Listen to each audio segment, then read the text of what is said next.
Oke, halo semuanya, balik lagi bersama gua Revo Gilang di channel Revo Gilang. Sekarang udah bulan Desember 2020, IHSG naik gila-gilaan, rally bahkan udah sampai 6.000 ya, sempat nyentuh 6.000 di tanggal 14 Desember 2020. Dan juga beberapa katalis positif dari news-news yang beredar itu juga semakin meningkatkan demand ya, permintaan dari para investor, baik itu dari dalam negeri maupun dari luar negeri. Terjadinya foreign flow yang masuk membuat harga saham-saham tuh meningkat dan indeks pun kembali mulai mencapai harga di bulan Januari 2020. Tetapi news-news ini perlu diperhatikan, kadang bersifat baik, kadang bersifat buruk. Dan di sini gue pengen share nanti seperti apa sih news ini bisa menggerakkan harga, dan seperti apa sih yang harus kita perhatikan dari news-news ini supaya kita tidak mudah terguncang gitu ya, analisa kita baik itu technical maupun fundamental dari news yang beredar di pasaran. Stay tune. Intro in.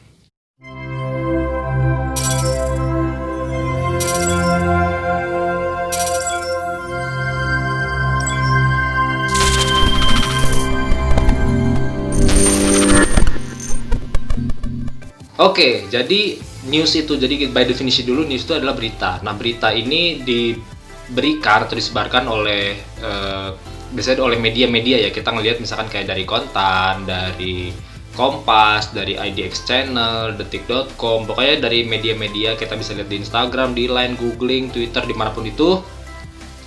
Berita-berita ini beredar karena adanya suatu kejadian. Misalkan kayak yang baru-baru ini itu Tesla ingin kerjasama dengan Indonesia lah gitu untuk terkait baterai gitu ya, dan juga misalkan terkait Cina gitu ya, membuka kembali jalur perdagangan batu bara sehingga Indonesia bisa ekspor dan Cina bisa mengimpor batu bara dari Indonesia. Hal-hal itu, berita-berita itu bisa jadi menjadi hal yang positif, bisa jadi memberikan hal yang negatif. Maksudnya harga sahamnya itu bisa jadi malah naik, bisa jadi malah turun. Kalau beritanya positif sehingga harga itu kemungkinan besar akan naik, kalau beritanya negatif maka harga kemungkinan besar akan turun. Tetapi di sini gue pengen tekankan sebelum lanjut ke menit-menit berikutnya, bahwa news itu bukan menjadi bukan menjadi satu-satunya penentu harga itu naik atau turun, karena balik lagi ke analisa-analisa yang kita udah pelajarin ya, beda-beda kan. Setiap orang ada yang analisa teknikal yang menggunakan ini Fibonacci, ada yang candlestick, ada yang pakai indikator bla bla bla macam-macam, dan fundamental pun demikian. Jadi intinya basicnya dari analisa kita, kemudian ada namanya itu kan faktor apa ya, kalau analisa kan berarti faktor internal kita ya, bagaimana kita menganalisa, karena itu beda-beda. Sedangkan faktor eksternal itu faktor yang berada dari luar yang mempengaruhi harga saham. Contohnya kayak suku bunga The Fed atau itu di US gitu ya, atau misalkan kayak COVID-19 gitu, tiba-tiba kan terjadi harga seluruh dunia indeks turun gitu, kayak gitu. Nah, ini juga salah satunya, misalkan berita-berita hubungan Indonesia dengan China mulai membaik dengan dibukanya kembali jalur batu bara sehingga bisa mengekspor lagi Indonesia, itu juga kan berita positif gitu ya. Nah, di sini gue pengen menginformasikan bahwa nanti gue tampilin di sini ada gambaran gitu ya, diagram gitu. Itu gue pengen menjelaskan bahwa tidak selamanya berita itu bisa kita percaya 100%. Jadi memang kita harus hati-hati dengan berita yang beredar di masyarakat, baik yang berbahasa Indonesia atau bahasa Inggris, baik dari itu berita lokal atau domestik, misalnya kayak Detik.com, dari grup-grup Telegram kita, dari Kontan, dari WA misalkan, semuanya itu, ataupun berita-berita dari luar negeri, misalkan yang dipost di luar, misalkan kayak Bloomberg kayak gitu dan lain-lainnya. Itu perlu kita perhatikan secara seksama. Jadi kita nggak bisa semena-mena kita langsung telan mentah-mentah ya berita-berita itu. Jadi perlu kita saring lagi gitu, perlu kita filter lagi. Nah, di gambar ini gue pengen nunjukin bahwa misalkan ada dua kondisi. Jadi satu gini ya, misalkan faktanya itu adalah A, B gitu ya. Jadi ini faktanya itu A, B. Namun media-media atau berita yang keluar di pasaran itu bisa jadi dia melakukan framing. Jadi misalkan beritanya tuh A, B. Nah, A-nya ini positif, kemudian B-nya negatif. Nah, yang di framing itu yang diberitakan pertama itu misalkan yang B-nya dulu nih. Berarti kan kesannya misalkan saham X punya kondisi faktanya tuh A, B gitu ya. A positif, B negatif. Itu fakta realnya, fakta lapangannya. Namun ketika di post di media, ketika diberitakan, framingnya tuh kesannya yang B-nya doang. Jadi misalkan beritanya saham X atau perusahaan X atau emiten X itu B gitu ya. Negatif nih kan, kesannya negatif.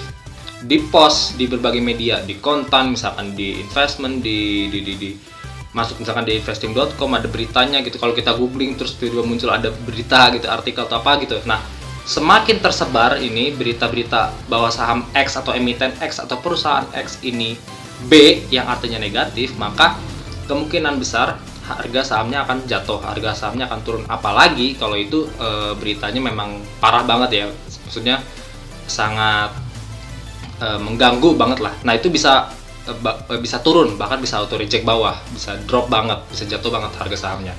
Nah padahal sebetulnya saham X ini atau perusahaan X ini atau emiten X ini dia itu ada kondisi A-nya juga loh. Jadi nggak semena-mena dia cuma B doang, nggak semena-mena buruk doang. Misalkan ya setelah minggu pertama nih media ngeluarin saham X ini B negatif, kemudian di minggu kedua atau minggu ketiga baru dikeluarkan berita saham X A atau positif gitu kan, baru harga saham naik lagi. Nah ini yang berbahaya bagi investor-investor ataupun trader-trader pemula, bahwa kita kadang cuma melihat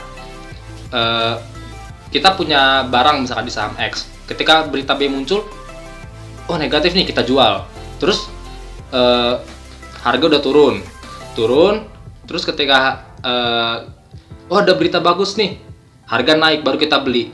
Kita kan jadi terlambat untuk melakukan pembelian. Udah harga naik dulu baru kita beli, udah harga rally baru kita beli. Nah itu yang berbahaya gitu. Jadi kita berada di posisi yang harganya ketinggian gitu kita belinya gitu. Nah ini kan yang menjadi apa ya, news ini menjadi hal yang berbahaya kalau kita tidak mengerti betul apa yang sebenarnya terjadi. Jadi kita tidak boleh 100% percaya kepada berita-berita yang beredar, news yang beredar, tetapi kita harus perlu cross check lagi. Misalkan dengan kita melihat dari media-media lainnya bagaimana, atau mungkin bisa juga kita dengan solusinya dengan RUPS misalkan. Kalau ada RUPS kita ikut gitu ya, atau kita tanya orang yang ikut RUPS atau lihat hasil RUPS-nya seperti apa. Apakah emang dalam kondisi baik atau enggak? Kalau dalam kondisi baik, nah berita-berita yang beredar ini perlu kita cerna lagi. Perlu kita perlu kita perhatikan kata per kata dan kalimat per kalimatnya. Maksudnya seperti apa? Jangan sampai kita salah menafsirkan. Intinya seperti itu.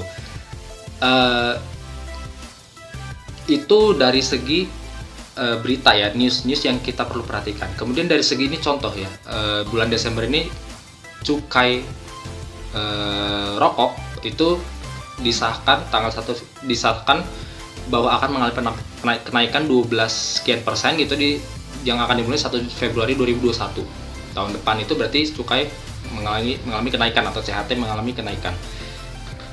Yang perlu diperhatikan di sini itu berita utamanya seperti itu. Yang perlu diperhatikan, yang mengalami kenaikan itu di SKM dan SPM. Jadi sigaret kretek mesin dan sigaret putih mesin. Sedangkan sigaret kretek tangan yang handmade atau disingkat sigaret kretek tangan atau SKT itu tidak mengalami kenaikan. Yang mengalami kenaikan SKM dan SPM yang mesin ya, putih mesin dan kretek mesin. Nah, kalau misalkan harganya naik, artinya harga-harga produk rokok di pasar itu kan akan naik. Ketika harga-harga produk di pasar akan naik, maka kemampuan orang untuk membeli akan semakin berkurang, betul kan? Nah, ketika kemampuannya semakin berkurang, maka produk-produk hasil produksi perusahaan-perusahaan rokok ini makin tidak terjual gitu kan, kira-kira gitu ya. Makin mengendap di gudang lah karena tidak terjual, karena harganya kemahalan gitu kan. Nah, alhasil harga sahamnya turun. Tetapi itu logikanya gitu ya tadi ya. Cukainya naik, otomatis harga produksinya naik, kemudian otomatis harga jualnya pun naik. Nah, kemampuan atau affordability dari masyarakat untuk membeli rokok itu akan semakin kecil. Otomatis supply-nya membanyakkan, makin besar.